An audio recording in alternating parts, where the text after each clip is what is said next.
ازيكم عاملين ايه؟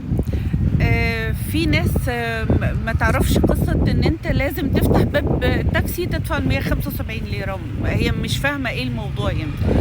بص يا باشا، هنا هم حاطين حد ادنى للمشوار. يعني انت رايح اخر الشارع والعداد كاتب لك ان انت مشوارك ب 65 ليرة، هتدفع 175 ليرة. هم كده نظامهم هنا.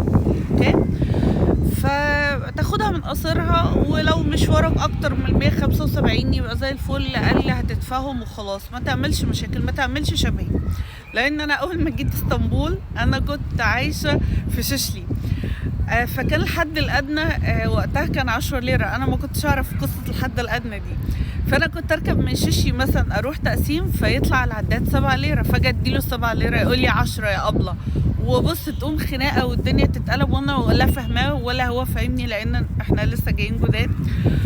فالكلام ده طبعا من 8 سنين ايام ال10 ليرة.